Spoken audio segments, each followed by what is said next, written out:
Hello guys, welcome back to our channel. मैं अमित आज आपके लिए लेके आया हूँ forfeiture of share originally issued at premium. हमने पिछली क्लास में एट पार का केस कवर कर लिया था। आज हम प्रीमियम को कवर करेंगे बहुत अच्छी तरीके से, और विदाउट वेस्टिंग टाइम हम जल्दी से स्टार्ट करते हैं और सीखते हैं बहुत ही अच्छी तरीके से forfeiture of share originally issued at premium. अगर किसी कंपनी ने अपने शेयर्स को प्रीमियम पर इशू किया है तो बाय डिफॉल्ट हम ये मानते हैं कि वो जो सिक्योरिटी प्रीमियम है वो अलॉटमेंट के साथ एडजस्ट होगा। अब अगर मान लीजिए शेयर होल्डर है जो डिफॉल्टर है, उसने आपको अलॉटमेंट का अमाउंट दे दिया है, इसका मतलब वो प्रीमियम का अमाउंट भी दे चुका होगा। और अगर उसने अलॉटमेंट नहीं दिया तो उसने प्रीमियम का अमाउंट भी नहीं दिया। तो दो केसेज यहाँ बन के निकलेंगे कि जब प्रीमियम का अमाउंट मिल चुका हो, जब प्रीमियम का अमाउंट नहीं मिला हो। पहले हम नेगेटिविटी को यहाँ पे लेके चलेंगे, थोड़ा उल्टी बात करेंगे कि जब प्रीमियम का अमाउंट नहीं मिला हो तब क्या होगा, और अगर मिल चुका हो तो क्या होगा, उसको हम बाद में कवर करेंगे। तो दोनों के सवाल कवर करेंगे, बहुत अच्छे तरीके से देखते हैं। तो देखिए यहां पर लिखा है forfeiture of share originally issued at premium. तो दो बातें हैं, amount of premium has not been received. देखिए प्रीमियम का अमाउंट अगर नहीं मिला हो तो क्या होगा, और मिल गया हो तो क्या होगा। देखिए अगर मिल जाता है तो प्रीमियम को इग्नोर कर देते हैं, क्योंकि प्रीमियम को वैसे भी रिजर्व एंड सरप्लस हेडिंग में दिखाना होता है, यहाँ नहीं दिखाना होता शेयर कैपिटल हेडिंग में।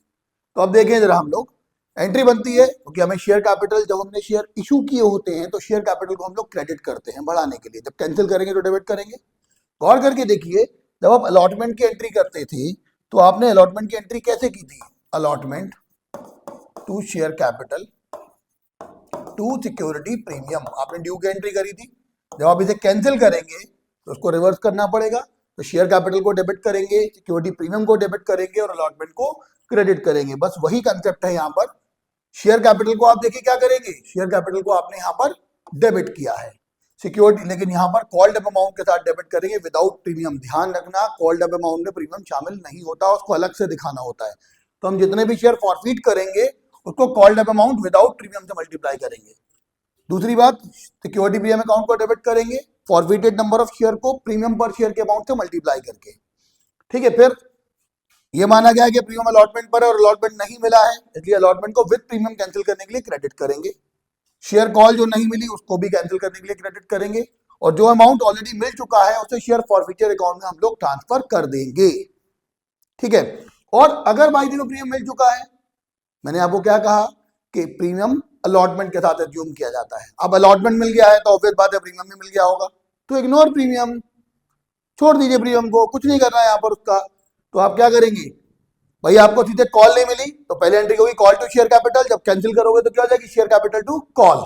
फर्स्ट कॉल है तो फर्स्ट कॉल, सेकंड कॉल है तो सेकंड कॉल, और जो अमाउंट मिल चुका होगा for future. As simple as that, जैसे हम लोग पहले भी करते हुए आ रहे हैं।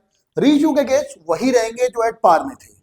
हम कैसे कवर करेंगे अभी सवालों में देखेंगे, लेकिन एक बात ध्यान रखना आईएससी स्टूडेंट, इस बात को ध्यान रखिएगा कि अलॉटमेंट और कॉल की जगह पर, यहाँ पर ऐसी कॉल की जगह पर यहाँ पे कॉल सिनेरियर अकाउंट भी लगाया जाता है आपकी कोर्स के कंटेंट के हिसाब से। ध्यान रखिएगा इस बात को। सीबीएसई वालों के लिए मैंडेटरी नहीं है, वो चाहे तो नाम से दिखा दे अलॉटमेंट या कॉल, और चाहे तो कॉल सिनेरियर। अगर कुछ ने स्पेसिफिकली कहा है कॉल सिनेरियर अकाउंट ओपन करने को तो एरियर अकाउंट ओपन करना पड़ेगा, अदरवाइज वो अलॉटमेंट के नाम से, कॉल के नाम से दिखा सकते हैं कैंसिल करने के लिए। लेकिन आईएससी स्टूडेंट को calls in arrear account he use करना है, इस बात को ध्यान रखिएगा। चलिए पहले हम सवाल देख लेते हैं amount of premium not received के केस का। देखिए क्या लिखा है, लिखा है यहां पर एबीसी लिमिटेड ने फॉरफीट किए 1000 share of it 10 each issued at a premium of 2 rupees per share. देखिए 10 का शेयर है और 2 रुपया प्रीमियम है।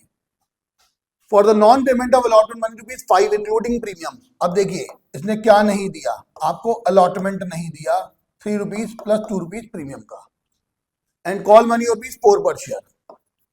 ठीक है, ये कॉल मनी क्या है, कुछ नहीं कहा गया तो फाइनल कॉल मानी जाएगी, इसको हम यहां लिख भी देते हैं फाइनल कॉल। ठीक है, फाइनल कॉल आपको कितने रुपए का नहीं मिला होगा, 4 रुपए का।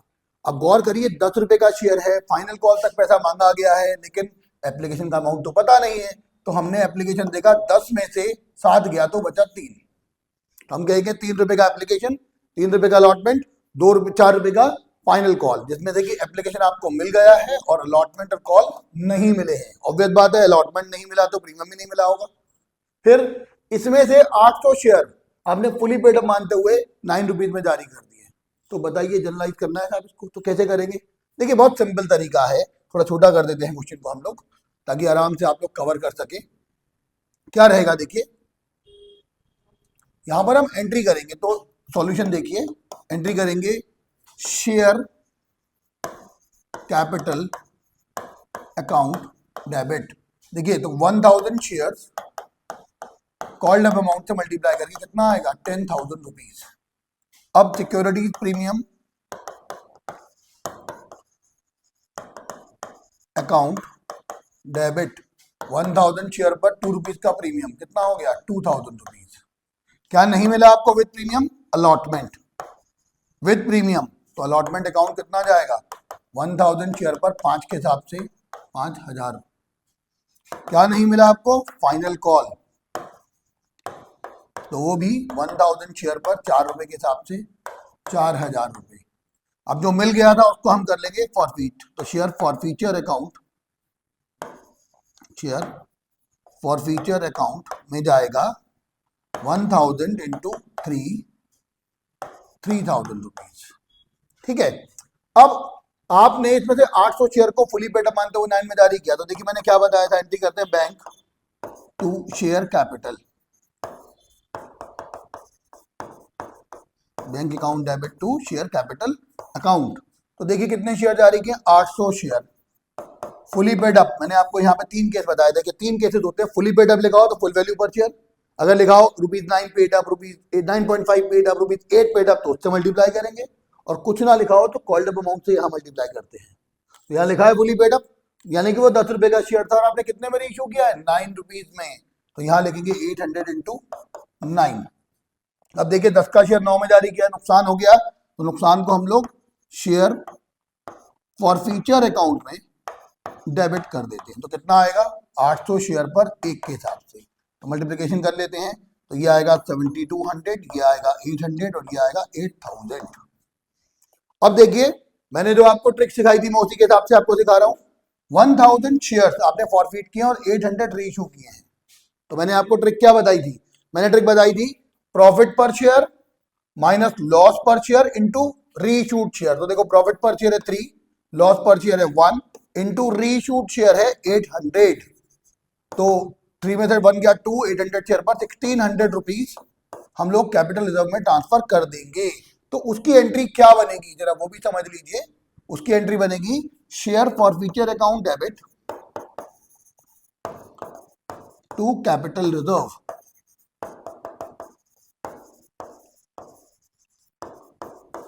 और देखिए वो जो एंट्री का जो अमाउंट आएगा कितना निकाला हमने 1600।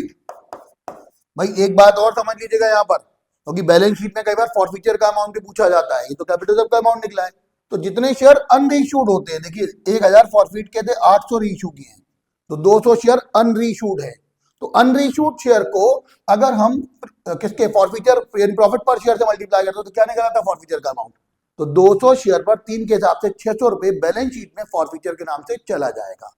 वो यहाँ नहीं दिखाते हैं, यहाँ केवल हमें कैपिटल रिजर्व की एंट्री करनी है। उम्मीद करता हूँ बहुत अच्छे से आपको समझ में आ गया होगा। जल्दी से स्क्रीनशॉट ले लीजिए पहले से शुरुआत से, देखिए फिर देखिए।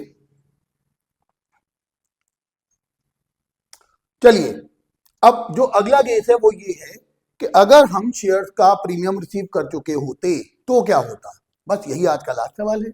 बहुत आसानी से बहुत जल्दी से हम सीख लेंगे इस टॉपिक को, बहुत छोटी सी क्लास में कवर भी हो जाएगा। तो देखिए PQR Limited forfeited 200 share of each 10 each issued at 10% premium on which application ₹2 and allotment ₹4 including premium has been received। देखिए कितने रुपए का शेयर है 10 रुपए का, ठीक है, 10 रुपए के शेयर में आपको एप्लीकेशन कितना मिल चुका है 2 रुपया, अलॉटमेंट कितना मिल चुका है 3 + 1। देखिए 10 रुपए का 10% प्रीमियम कितना होगा 1 रुपया, ये आपको मिल चुका है, ये दोनों अमाउंट आपको मिल चुके हैं, लेकिन मिला क्या नहीं है 2 रुपए की फर्स्ट कॉल और 3 रुपए का सेकेंड एंड फाइनल कॉल, ये आपको नहीं मिला है। गौर करिए प्रीमियम अलॉटमेंट के साथ है और अलॉटमेंट मिल चुका है, इसका मतलब प्रीमियम भी मिल चुका होगा, तो आप प्रीमियम को इग्नोर कर दीजिए, इसका कुछ नहीं करना। चलिए हम इसको हटा देते हैं, ये किसी काम का नहीं है हमारे लिए यहाँ पर। तो देखिए क्या होगा, आप शेयर फॉरफीट कर रहे हैं तो पहले फॉरफीचर की एंट्री करेंगे, सॉल्यूशन देखते हैं, तो एंट्री करेंगे शेयर कैपिटल अकाउंट डेबिट, कितने शेयर थे 200, कॉल्ड अप अमाउंट था पूरा 10, तो कितना हो गया 2,000 रुपया। आपको क्या नहीं मिला, फर्स्ट कॉल, आपको क्या नहीं मिला, सेकेंड एंड फाइनल कॉल, ठीक है। तो कितना कितना हो जाएगा, 200 ऊपर 2 के हिसाब से, 200 ऊपर 3 के हिसाब से, तो 400 और 600। तो जो पैसा मिल चुका है देखो 5 रुपीज पर शेयर, तो उसको फॉरफीट कर लेंगे, तो शेयर फॉरफीचर अकाउंट के नाम से हम लोग दिखा देंगे इसको 200 इंटू 5 यानी कि 1,000 रुपया। ठीक है भाई, इतना बड़ा आसानी से आ गया। अब हम लोग इसको रीइशू कर रहे हैं, तो देखो उसने बोला हुआ है कि 9 पेड अप मानते हुए आपने 8 में रीइशू किया है। तो देखिए जरा, bank account debit to share capital, गौर करिएगा मैंने क्या कहा था, मैंने कहा था रीइशू कितने कर रहे हैं आप, 150 शेयर, 150 शेयर, कितने रुपए पेड अप मानने होगा, 9। मैंने कहा था यहाँ फुली पेड अप लिखा हो तो फुल वैल्यू लिखेंगे, ₹9 पेड अप लिखा है तो 9 लिखेंगे, कुछ ना लिखा हो तो कॉल्ड अप लेते हैं। तो देखिए यहाँ पर 9 पेड अप लिखा है तो 9 रुपीज पेड अप मानते हुए आपने कितने में रीइशू किया, 8 में, तो 150 इंटू 8, तो ये आएगा 1350, ये आएगा 1200। तो बाकी जो भी नुकसान है वो कहाँ चला जाएगा, फॉरफीचर में, शेयर फॉरफीचर अकाउंट डेबिट, तो 150 इंटू 1, 150 रुपीज। अब देखिए सिंपल से ट्रिक मैंने आपको बताई, अगर हमें 200 शेयर फॉरफीट कर रहे हैं और 150 शेयर रीइशू कर रहे हैं, तो यहाँ पर हम लोग दो तरीके से इसको कर सकते हैं, एक प्रोपोर्शनल मेथड और एक जो शॉर्ट ट्रिक मैंने बताई। तो मैं यहाँ पर शॉर्ट ट्रिक से बता रहा हूँ, ध्यान से देखिएगा। प्रॉफिट पर शेयर कितना है, 5, लॉस पर शेयर कितना है, 1, तो 5 में से 1 गया, रीशूट शेयर से 150, तो कितना हो जाएगा 4 इंटू 150 यानी कि 600 रुपीज। इसको हम कैपिटल में ट्रांसफर कर देंगे, तो एंट्री लिखेंगे फॉरफीचर अकाउंट डेबिट या share forfeiture account debit to capital reserve account, कितना जाएगा, ये जाएगा 600 रुपया, 600 रुपीज। अब जरा एक चीज गौर करिएगा, यहाँ पर 50 शेयर अनरीशूड है, 50 को 5 से मल्टीप्लाई करके 250 रुपया बैलेंस शीट में शेयर फॉरफीचर के नाम से आ जाएगा।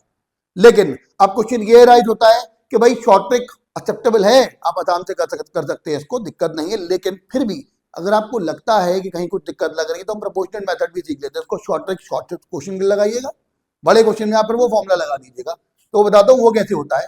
हम लोग देखते हैं कि 200 शेयर पे प्रॉफिट हुआ है कितना, 1,000 रुपए का, तो 1,000 रुपया प्रॉफिट है 200 शेयर पर, तो 150 शेयर पे कितना होता, 750, ये होता प्रॉफिट ऑन फॉरफीचर। और लॉस ऑन रीइशू कितना है, 150, तो प्रॉफिट टोटल था हमारा कितना, प्रॉफिट 750, लॉस हुआ है हमारा 150, तो 600 रुपीज कहाँ चला जाएगा, कैपिटल रिजर्व में। तो देखिए तब भी वही आएगा, बस ये है कि वो थोड़ा बड़ा एस्पेक्ट है और ये छोटा। तो उम्मीद करता हूं आज आपने इस क्लास को बहुत अच्छे से समझा होगा, दिखा होगा, बहुत आसानी से सब चीजें टॉपिक कवर की होंगी और स्क्रीनशॉट भी ले लिया होगा। ठीक है, तो अब हम लोग अगली क्लास में बात करेंगे प्रो डाटा के बड़े सवाल की, कॉम्प्रिहेंसिव प्रॉब्लम की, और वो क्लास थोड़ी बड़ी रहेगी। आप लोग बहुत ढंग से इन सबको कवर करिएगा, पुराना जितना भी है उन सबको कवर करके रखिए, रिकैप लेते रहिए, अपने सैम्पल वर्ड्स को लगाना चालू कर दीजिए, बोर्ड बहुत नजदीक है, बहुत आसानी से सब चीजें हम लोग कवर करेंगे। आप लोग बहुत अच्छे से चीजों को कवर कर भी रहे हैं, बहुत अच्छे कमेंट भी आ रहे हैं, बहुत अच्छे से आप लाइक भी कर रहे हैं, और चैनल को ज्यादा सब्सक्राइब भी करवाइए। आपका प्यार मिलता रहेगा, हम आगे बढ़ते रहेंगे, जर्नी यूं ही बनी रहेगी। इसी उम्मीद के साथ सब लोग अपना ख्याल रखिएगा।